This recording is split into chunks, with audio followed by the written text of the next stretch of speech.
Bueno, pues así concluye esta conferencia mañanera del presidente Andrés Manuel López Obrador. Fue una conferencia muy larga y concluye con precisamente pues eso, la respuesta que le da muy larga también a Rafael Herrera, nuestro corresponsal en la conferencia mañanera.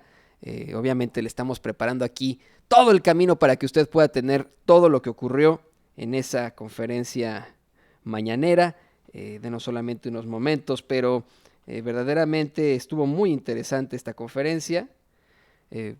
Dio a conocer muchísimos datos sobre el programa Sembrando Vida, el presidente. Y pues bueno, así lo tenemos y le digo, le responde a nuestro compañero Rafael Herrera. Mire, todo esto va junto con pegado, como se dice coloquialmente. Todo esto está junto con pegado. Sembrando vida, oportunidades, salarios más competitivos. Todo esto va junto con pegado, con lo que pregunta Rafa. En efecto, hace algunas semanas nosotros estuvimos, bueno, como equipo de Sin Censura, no un servidor, pero Vicente Serrano estuvo en San Cristóbal de las Casas. San Cristóbal de las Casas es uno de los sitios con mayor desigualdad, yo diría que del mundo. Yo también he estado ahí. La última vez que estuve ahí fue cuando hicieron el cambio de la televisión análoga a la televisión digital. Todavía era gobernador Manuel El Güero Velasco, esposo de Anaí. Todavía era el gobernador, este señor del Partido Verde, que es ya acusado de irregularidades en su gobierno, acusado formalmente por algunas personas. No legalmente, no penalmente, pero sí por algunas personas ya existe esta acusación. San Cristóbal de las Casas es una ciudad muy representativa de Chiapas, una ciudad que tiene gran altura, está en gran altura, y que pues incluso es un lugar frío, con todo y que Chiapas como estado, en lo general es un sitio caliente. Chiapas, bueno, San Cristóbal de las Casas hace frío, generalmente, y a mí me tocó ir a ese San Cristóbal de las Casas cuando estaban haciendo este cambio en México de la televisión análoga a la televisión digital. Las televisiones viejas ya no iban a servir, ya no iban a funcionar, y pues el gobierno, en ese entonces, de Manuel Velasco, del Verde Ecologista, como de Enrique Peña Nieto, del Partido Revolucionario Institucional, todavía en ese sexenio, regalaron una cantidad impresionante de televisiones digitales, de pantallas planas, chiquitas, pero pantallas planas, a cientos de indígenas. Lo recuerdo como si fuera ayer. Estábamos llegando en el autobús a San Cristóbal de las Casas y había filas y filas y filas de personas intentando obtener su pantalla plana gratis. Y uno podría decir, bueno, pues qué buena onda que el gobierno actúe de esa forma con las personas. Qué bueno que les permitan tener pues un aparatito, aunque sea, ¿no? Dentro de su humildad. Esto no tenía nada de positivo. La televisión en México, usted lo sabe y lo repetimos aquí hasta el cansancio, se utilizó como medio de control masivo, no de difusión masiva, de control masivo. Una estrategia que había ideado ya, que había vislumbrado ya Joseph Goebbels, el ministro de propaganda y difusión de Adolf Hitler durante la Alemania nazi, durante el gobierno del nacionalsocialismo en Alemania, durante la Segunda Guerra Mundial también. Ellos tenían planeado, si ganaban la Segunda Guerra Mundial, poner un televisor en todas las casas para poder controlar las mentes de las personas. Ya lo había ideado también otro personaje histórico, Azcárraga, quien lo mismo hizo, empezando con las radiodifusoras y luego teniendo esta visión muy fuerte sobre la televisión y sobre el fútbol. En México se practicaba más béisbol que fútbol antes, pero Azcárraga tenía esta idea de pues a crear más estadios, un deporte que todas las personas pudieran utilizar y que sirviera como parte de también propaganda, ¿no? El Estadio Azteca pues es de Televisa, los partidos eran siempre con Televisa y de verdaderamente en México de un día para otro casi la gente empezó a preferir el fútbol, empezaron a tener televisión Y con esas televisiones que se empezaron bueno, pues en ese momento que empezaron a plagar a la sociedad mexicana, se ejerció un control absoluto mediante la ignorancia. El mismo Azcárraga le diría en los años 90 a sus empleados que él era un soldado del PRI, que en Televisa eran soldados del Partido Revolucionario Institucional. Esa es una realidad. Y que él hacía televisión para jodidos, en todo caso. Una televisión que no era para jodidos, que nos jodió, nos dejó jodidos. Una televisión que implantó verdaderamente toda la ignorancia en los mexicanos con esos contenidos basura, que continúan hasta ahora. Televisa comenzando con esas pues telenovelas, programas chafas, y yo sé que a usted le puede gustar mucho el Chavo del Ocho y todo lo que es Chespirito, pero así era, esa es la realidad, vamos a ser bien honestos, yo le hablo como Antonio Ruiz, no como Sin Censura ni nada, le hablo como el periodista Antonio Ruiz. A mí me parece que la labor de Chespirito no fue totalmente hacia la comedia, sino hacia la ignorancia del mexicano. No que fuera directamente planeado eso, no que Chespirito hubiera dicho voy a buscar que los mexicanos se conviertan en ignorantes. No se trata de eso, pero su contenido era basura. Por mucho que usted diga, no, esta es comedia blanca, inocente y etcétera, no, verdaderamente provocó mucha ignorancia entre nosotros mexicanos. Esa es una realidad. Tenemos que decirlo como es. No solamente él, muchos contenidos que ponían ahí en esas pantallas en Televisa. Mire, y eso hay que decirlo también con todas sus letras. Un pueblo ignorante es un pueblo fácil de subyugar. El conocimiento es la mejor herramienta que podríamos tener para salir adelante. La educación. Y un pueblo ignorante es muy fácil de dominar. Así se mantuvo un partido en una dictadura perfecta, nomás cambiando al presidente, pero en una dictadura perfecta por más de 70 años. Así se mantuvo en el poder. Y hoy vemos los resultados. Hoy vemos los resultados con un salario mínimo miserable todavía, de 90 pesos al día. Eso es risible, verdaderamente risible. 90 pesos por 8 horas que da un trabajador. Vemos muchísimas familias que verdaderamente se están muriendo de hambre, que enfrentan a la pobreza, sin duda, que tienen serios problemas en la fragmentación de su propia familia, de ese, como le llaman los analistas y expertos, de ese el tejido social, y que pues en su casa puede faltar el pan, puede faltar la tortilla, puede faltar el queso, puede faltar el frijol, pero no puede faltar la televisión. Son familias que, como hoy se habla de este programa Sembrando Vida, pues quieren salir adelante, pero no tienen mucho. Tienen una televisión, eso sí. Son familias que se enfrentan a estas problemáticas y que en muchos casos se ven en la necesidad de pedirle a los hijos que también trabajen. Y no tanto en la parte del campo, porque eso lo entiendo perfectamente, como nos comentaba el presidente López Obrador. Muchas veces se necesita que toda la familia le entre, hasta los adultos mayores. Eso es de tiempos ancestrales de los seres humanos, ¿no? Que la gente, si te dedicas a la agricultura, lo hacen todos desde pequeños, y esa es una realidad, sí. Esa sí no se la discuto. Pero hay muchos niños que en lugar de estar jugando, en lugar de estarse preocupando por estudiar, se preocupan por llevarle unos pesos a su familia. Eso fue lo que nosotros vimos ahí en San Cristóbal de las Casas. Eso es lo que yo vi hace algunos años cuando hicieron este cambio. Veíamos a la gente ahí buscando esas televisiones digitales, y luego me di cuenta de la gran desigualdad que existe en San Cristóbal de las Casas. Hay una calle, que no recuerdo el nombre, que tiene restaurantes muy exclusivos, los que venden hamburguesas hasta por como $17. Imagínese usted, $17 pues es algo aquí en Estados Unidos que ya saldría caro. Y dices, ay, cae, una hamburguesa de $7, pues ¿qué tiene? Y sí, se la llegan a vender aquí. Bueno, en ese lugar, solamente para hacer un comparativo, en ese sitio que está lleno de gente humilde, de gente pobre, hay gente también muy rica.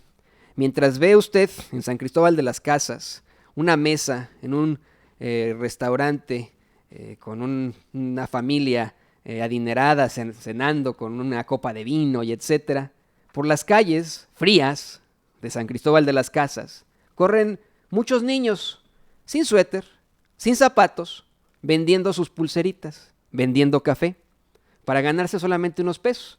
Esta es una problemática absoluta que los niños tengan que enfrentarse a eso. Está de hecho en la Ley Federal del Trabajo, está de hecho que los niños no pueden trabajar sino hasta los 15 años y con muchísimas previsiones al respecto. Esto no debería estar ocurriendo. Los niños de lo único que tienen que preocuparse es de sus tareas, de si van a sacar 10 en el examen, de si van a meter gol si juegan fútbol, o hacer carreras si juegan béisbol, o hacer una canasta si juegan básquetbol. De eso se tienen que preocupar los niños, no de llevarle a su familia dinero, lo que es peor, y en eso tiene razón López Obrador. Si bien no ocurre en toda la sociedad mexicana, pues sí, hay familias que optan por la explotación infantil, que participan en esto. Esto no solamente en México, sino en todo el mundo, desafortunadamente.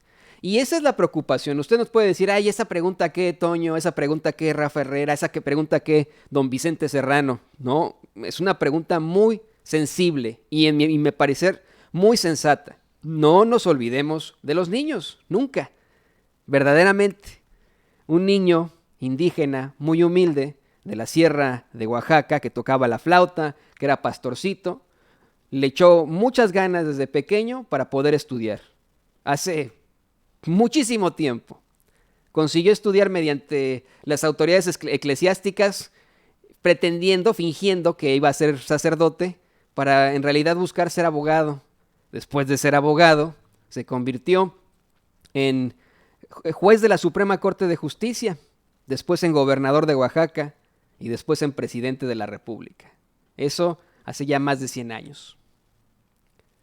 Me refiero, por supuesto, a Benito Pablo Juárez García. Si este fue solamente un niño que pues lo consiguió, un niño indígena de la sierra de Oaxaca, si nosotros permitimos que nuestros niños, en lugar de estar trabajando, le echen ganas al estudio, ya me imagino cuántos Benitos Juárez podría dar esta gran nación, México.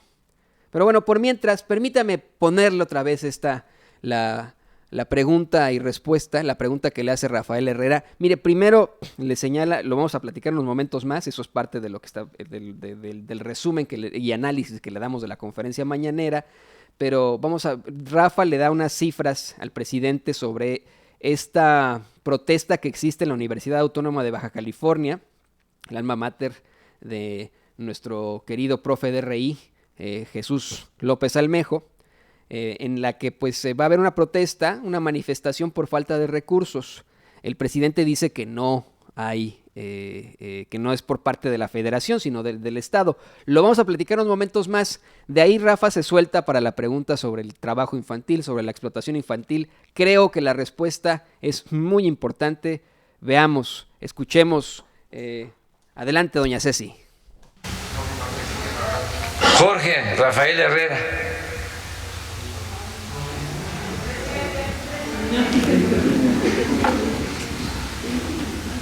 Buenos días, presidente. Rafael Herrera, corresponsal de Sin Censura. Solamente para hablar sobre este tema de la universidad, se van a afectar 65,000 alumnos y más de 7,000 empleados. Si necesita más información, se la puedo pasar con mucho gusto a Jesús Ramírez Cuevas.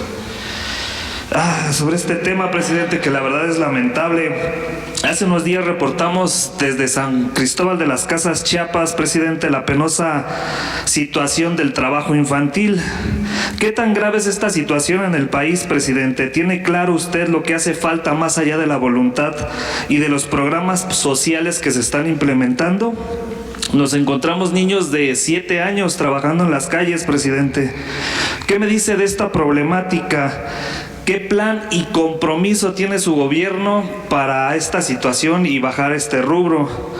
Se lo pregunto porque por un lado hay tanta pobreza y desigualdad, pero también por otro lado, presidente, hay padres y hasta mafias que se dedican a esta explotación infantil. Muchas gracias. Sí, vamos a ir mejorando las condiciones de vida y de trabajo. Se está haciendo con todos estos programas, está mejorando el salario, el ingreso en las familias. Esto lo puedo probar. Ahora el promedio de salario de los 20 millones de trabajadores inscritos en el Seguro Social está en 11,600 pesos mensuales.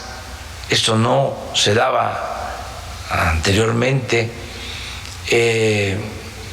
Aumentó el salario mínimo, en el caso de la frontera al doble, y estamos también empezando ya a hablar con dirigentes obreros, con dirigentes empresariales para ponernos de acuerdo sobre el próximo aumento al salario y que haya empleos, que haya bienestar. Tenemos que ir enfrentando todo este rezago y buscando que no se explote a los niños. Tenemos que evitar que los niños trabajen. El trabajo de los niños debe ser el juego. El trabajo de los niños debe ser la escuela y jugar, no lo que sucede, pues desgraciadamente todavía. Entonces estamos en eso y vamos a seguir combatiendo la pobreza y orientando a la gente para que seamos solidarios, fraternos, que se tenga amor al prójimo y amor a los hijos. Eso no es muy difícil en México porque somos bastante fraternos los mexicanos. Sí se dan casos, ¿no?, en donde se usa a los niños, las mismas familias, pero no es un asunto generalizado. Por lo general se protege a los niños. Sí, en el campo trabaja toda la familia, pero pues es parte de lo que decía María Luisa, de el núcleo familiar, de cómo todos ayudan para tener los ingresos. Trabajan niños, trabajan mujeres, adultos, mayores. Uno va a las comunidades en la Mixteca, en Puebla, en Tlaxcala, y están trabajando familias completas desde muy temprano hasta muy tarde para tener el sustento, para tener los ingresos. Por eso ahí es donde estamos ayudando más y vamos a seguir ayudando más. Pero en el caso específico de estos padres o estas mafias que se están dedicando a la explotación infantil, presidente, ¿cómo combatir eso? Sí. ¿Qué va a hacer su gobierno? Pues aplicar la ley, pero orientar más, concientizar más, educar más, que se sepa. A veces es porque no se tiene información de que eso es indebido, mal visto, que no debe hacerse. En vez de imponer, convencer. Yo soy más partidario de eso. Yo creo que vamos a tener pronto una sociedad mejor a partir de el fortalecimiento de valores, de la concientización que se está haciendo. Antes no importaba esto. Si acaso se pensaba en el bienestar material, no se le daba importancia a el fortalecimiento de los valores. Entonces ahora sí tenemos que pensar más en eso, en insistir que solo siendo buenos podemos ser felices, y que el que explota a un niño pues es un malvado. Entonces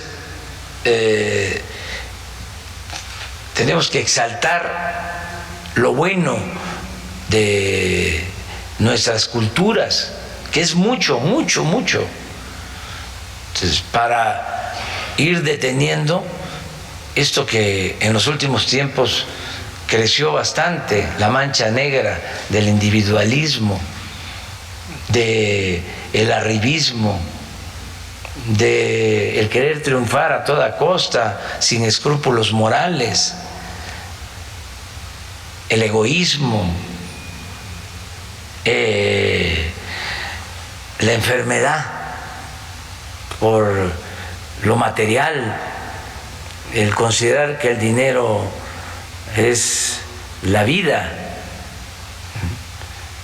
Entonces todo eso tiene que mejorar, crear una nueva corriente de pensamiento, auspiciar una nueva corriente de pensamiento. Por eso nuestra insistencia en la Constitución moral. No les gusta a algunos, pero eso lo vamos a llevar a la práctica. Vamos a crear esa Constitución moral. Va a haber un constituyente con ese propósito, para fortalecer los valores. Y se está trabajando. Lo que pasa es que son tantas cosas que se han echado a andar que algunas se nos han ido quedando, ¿no? Van lentas, pero ahora que pedí informes sobre cómo vamos en cuanto a la Constitución moral, me dieron a conocer que se siguen haciendo foros y están participando organizaciones sociales sobre este tema, y vamos a y seguir impulsando el que se llegue a esta conclusión de que solo siendo buenos podemos ser felices. Nada más por último, presidente, si le han entregado algún reporte sobre algunos casos de niños que han sido rescatados de esta explotación infantil. Muchas gracias. No tengo información sobre esto. Yo recorro pues todo el país y estoy escuchando a la gente y no he tenido reportes. Sí sé de cómo trabajan en los campos los niños, sobre todo familias de jornaleros, ¿sí?, que trabajan a destajo, no es por salario, sino es por lo que recogen de frutas, de hortalizas, y participa toda la familia. En el caso del corte de la caña, por ejemplo, que les pagan por tonelada cortada, ¿sí?, van adultos y niños, a veces al cañal o al cañaveral, que es como un infierno verde, porque a veces queman la caña primero y el que corta 3 toneladas, le tiene que meter, hay quienes cortan más, pero es así, es por tonelada cortada. Entonces, ahí es donde van los niños también a ayudar. Esos casos se dan, ¿no?, en muchas partes. Y en las ciudades, lo mismo. Lo que se observa, se ve de cómo está una persona grande en un sitio y están los niños pidiendo apoyo. De todas maneras, si se puede, hay que ayudarlos. Una de las características de la gente en la Ciudad de México, por ejemplo, a veces se piensa de que en esta ciudad, como cada quien está en lo suyo, a veces no se conoce bien al vecino,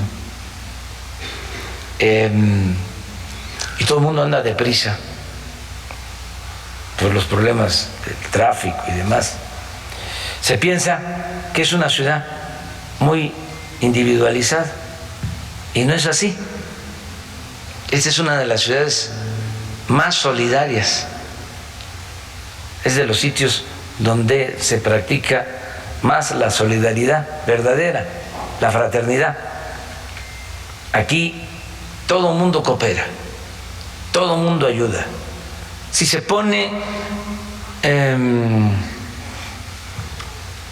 un campamento para recibir despensas porque hay damnificados por un huracán en un estado, la gente llega a apoyar, llega a otorgar sus apoyos. Bueno, lo hemos visto en el caso de los terremotos. Después de las comunidades indígenas, no he visto más solidaridad que en esta ciudad de México. Entonces, todo mundo coopera. Si alguien en el metro plantea de que le hace falta un apoyo, algo recibe. Y la verdad,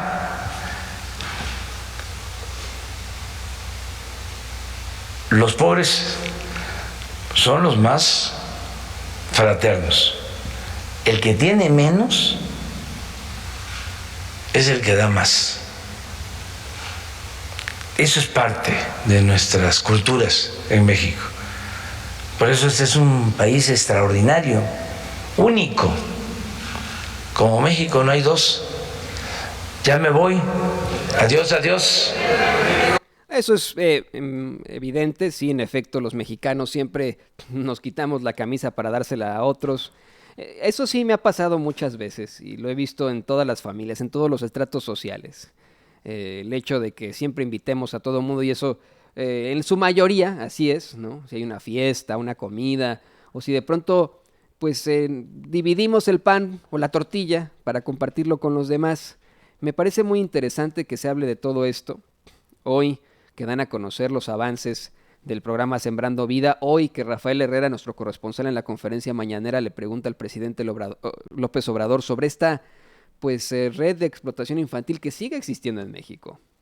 Luego de que nos diéramos, no nos vamos, usted se da cuenta, aquí en Estados Unidos, por ejemplo, no ve niños pidiendo dinero en las calles. En la Ciudad de México sí. En muchos lugares de México sí. Yo me acuerdo mucho, hace 1 año y medio aproximadamente, en el tren de Chicago, una de las estaciones del tren de Chicago, vi a un muchachito pidiendo dinero y de inmediato llegó la autoridad, de inmediato alguien lo reportó, ¿no? Y llegaron servicios sociales y de inmediato atendieron a este chamaco. Aquí en Estados Unidos no se ven ese tipo de cosas y yo aspiro a que lo mismo pase en México, que los niños no tengan que sufrir están pidiendo dinero o trabajando, teniendo que llevar a su casa unos pesos para comprar comida. Los niños tienen que estudiar, Ese debe ser su máxima preocupación. Pero bueno, le comentaba, así comienza la conferencia mañanera de hoy del presidente López Obrador, evaluando los resultados de Sembrando Vida. El presidente aseguró que hay que apoyar a los productores del campo, pues esto significa también producción, también empleos, significa arraigar a los campesinos a sus lugares de origen, significa mejorar, proteger el medio ambiente, reconstruir el tejido social. Se habla en este programa de Sembrando Vida de todos esos paisanos mexicanos y paisanas mexicanas que vinieron a Estados Unidos para buscar una vida mejor para sus familias y que se regresan con su guardadito y que le invierten también al campo, le invierten también a esto. El presidente considera que Sembrando Vida es el programa de creación de empleos más grande del país y probablemente, dice, de la historia. También le preguntan si tiene pensado invitar a la iniciativa privada a Sembrando Vida. El presidente dice que no, que sí, ¿no? Que los empresarios están ayudando, que hay muchas organizaciones que están llevando a cabo acciones de protección al medio ambiente. Dice el presidente que el empresario es fundamental para el desarrollo de México y que ese trabajo ya como empresario tiene una dimensión social, que tan solo el hecho de producir crea empleos, y el hecho de pagarle bien a sus trabajadores y pagar impuestos, pues se convierte en eso, en la labor social. Es una aportación al desarrollo fundamental. Sin embargo, aclara López Obrador que en todo caso es el Estado el que tiene que cumplir con su responsabilidad social. También aseguró que aunque hay una tendencia en todo el mundo de que las empresas tengan una dimensión social, que haya un código de ética, que ya se ha avanzado mucho en el mundo, en nuestro país se descuidó muchísimo el tema. Dice, y bueno, una de estas revelaciones que hace, que venían empresas extranjeras y veían a México como la tierra de conquista, sacaban como se les permitía. Bueno, pues sí, lo vimos con tantas empresas extranjeras. O mentimos si hablamos, por ejemplo, de los que construyeron los segundos pisos, ¿no? Bueno, nada más dejémoslo al tanteo. También hizo muy fuertes declaraciones el presidente. Menciona que en el caso de una autopista, por ejemplo, había una autopista a la que una de las compañías de Carlos Slim intentó pues entrarle con la construcción a mucho menor precio de lo que planteaban, pero que al final se la dieron a una empresa privilegiada en los sexenios pasados, asegurando que Slim no tenía solvencia económica. Es ridículo, ¿no? Evidentemente. También una pregunta muy larga de una compañera en la conferencia mañanera que, de lo que yo le entendí, pregunta ella sobre el apoyo que se le puede dar en todo caso a Sinaloa, a las comunidades indígenas y a las comunidades humildes de Sinaloa, y sobre la problemática que existe respecto a los bienes de Joaquín El Chapo Guzmán, bienes que supuestamente no lo tenemos, declarado por el gobierno de Estados Unidos, pero que supuestamente buscaría el gobierno de Estados Unidos incautar y quedarse en Estados Unidos para que pues se queden en México. Se lo vuelven a mencionar a López Obrador. El presidente dice que ya se está atendiendo el caso de Guzmán Loera, que se tenga primero un inventario, dice, de los bienes con pruebas reales, porque se habla mucho de la riqueza, pero se tiene que contar con estos elementos de prueba y que por supuesto ya hay instrucciones y hay una decisión tomada para obtener los bienes de Joaquín El Chapo Guzmán Loera, narcotraficante mexicano, quien es declarado a cadena perpetua recientemente, en los últimos meses, aquí en Estados Unidos. Por otra parte, le digo, hoy fue un día como de mucho de término laboral, ¿no? De mucha plática laboral y empresarial. Se mencionó en la conferencia mañanera esta reunión que tuvo el presidente con varios empresarios de Sonora, y al responder sobre los resultados de esta reunión, López Obrador aseguró que se hicieron compromisos y que, por ejemplo, se va a terminar la carretera de concreto que atraviesa ese estado, pero que ya no van a decir cuánto porque le informó el secretario de Comunicaciones y Transportes que se mencionaba una fecha y les tomaban los tramos para chantajear, es decir, les secuestraban los tramos para que dijeran así, no, pues no se construyó cuando dijeron, ¿no? Entonces que ya no van a dar una fecha y que de pronto bolas, van a dar a conocer, ya inauguramos esta carretera de concreto en Sonora, hablando del tema del Estado, aseguró que van a estar todavía muy pendientes del cuidado para mantener la certificación de precisamente Sonora como estado ganadero libre de enfermedades, de cómo se comprometieron a mejorarlo ahí y en otras entidades que también son ganaderas. Y bueno, pues viene el tema importante, el tema que compete a muchos medios de comunicación en estos momentos, que compete a muchos luchadores sociales, que muchas personas tienen en la boca en estos momentos, en sus mentes y en sus corazones, porque se habla de manifestaciones en varias universidades por la falta de recursos, recursos que algunas universidades destacan son federales, que no han llegado. Le plantean a López Obrador que va a haber una manifestación en la Universidad Autónoma de Baja California por la falta de recursos. El presidente dice que está seguro que la federación no se los debe al Estado, que esto no es de la federación, que pueden haber déficits o faltantes que se han ido acumulando a través del tiempo, pero deudas que tenga la administración federal, no. Dice que pues pide cuentas claras y chocolate espeso en la Universidad Autónoma de Baja California.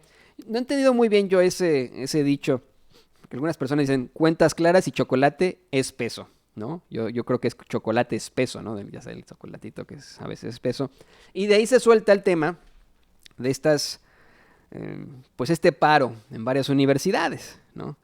El presidente dice, mire, le contesta a los reporteros de La Fuente, ellos son simplemente los administradores del pueblo, dice López Obrador. Reitera que no haya un faltante por la parte federal en estos recursos, que no se puede hacer este tipo de peticiones así diciendo, sí, no nos quieres dar el dinero, pues ahora nos vamos a la manifestación, pues ahora nos vamos al bloqueo, ahora nos vamos al paro. Dice López Obrador que tienen cuentas claras, chocolate espeso, cuentas claras y chocolate espeso, pero que si hay injusticia, si hay una petición justa, se tiene que responder. Responder a la petición justa, más no a los grupos de presión. Miren nada más, ya nos dieron las 9:51 de la mañana. Fue larga como la cuaresma esta conferencia mañanera y el programa. Empezamos aquí a las 6:50 de la mañana. Ya cumplimos 3 horas al aire en estos momentos. Con muchísimo gusto para usted, pero le voy a pedir que se mantenga muy en línea de Sin Censura con Vicente Serrano. Nos vamos a tener que reagrupar en estos momentos lo más rápido que podamos para sacar el programa para usted tan pronto como sea posible. Antes le quiero pedir por favor su apoyo. Le quiero pedir que se suscriba a este periodismo completamente libre e independiente. Periodismo hecho por periodistas, con toda la investigación, con toda la comprobación de fuentes, con toda la comprobación de datos, con todo el rigor periodístico. Permítanos seguirle llevando la noticia tal cual es, de manera completamente imparcial, eso sí, con nuestros comentarios muy subjetivos, porque aquí no somos robots, no somos micrófonos, no somos algoritmos de Facebook, de YouTube o de Twitter. Nosotros somos periodistas de carne y hueso y se vale en el periodismo. Se vale la columna, se vale la editorial, se vale el artículo de opinión, se vale el análisis. Nosotros le presentamos ese análisis para que no nos crean a nosotros, para que vean otras redes, para que busquen otros medios, para que el que decida sea usted, para que también haga la chamba de reflexión, pero sobre todo, ejerza su espíritu crítico. Por favor, apoye a Sin Censura, apoye a este periodismo verdaderamente independiente y libre desde las redes sociales. Regálenos un clic, denos un clic ahí donde dice suscribirse en Sin Censura Media o Sin Censura Media como usted guste en YouTube. Ya estamos muy cerca de llegar al 1.5 millones de suscriptores. Échenos la mano, denos solamente un clic, con un clic que no es nada, de verdad más hacerle así, mire, yo lo hago miles de veces y no pasa nada. Bueno, algunas. Bueno, lo he hecho miles de veces en mi vida, o dígame usted que no ha dado miles de clics en su vida si ya has trabajado con computadoras. Denos solamente un clic. No le cuesta nada un cliccito. Regálenos un clic, sea parte de la gran red de Sin Censura. Permita que podamos seguirle llevando la verdad con justicia. Yo soy Antonio Ruiz y a nombre de este gran equipo de colaboradores que comienza con nuestro director, compañero y amigo Vicente Serrano, con doña Cecilia Vega, con David el Grande, con Rafael Herrera, con Gunter Castillo, con Yael Hernández, con Celsin Juárez y con el señor don Mario Toledo. Le damos las gracias, le aseguramos que usted también es parte del equipo y le decimos que nos encanta, nos fascina despertar con usted todas las mañanas sin que suene de romanticismo exacerbado. Denos solamente unos momentos, ahora sí va a ser una pausa muy breve en lo que nos reagrupamos, en lo que hacemos nuestro postmortem, que es el postmortem, bueno, nuestra junta de información después de la conferencia mañanera y previo al programa En Forma de Vicente Serrano. Denos solamente unos minutitos, ya regresamos, de hecho, regresamos en caliente, escuche esto. Regresamos en caliente. No sea mal pensado. En breve estaremos de regreso en Sin Censura.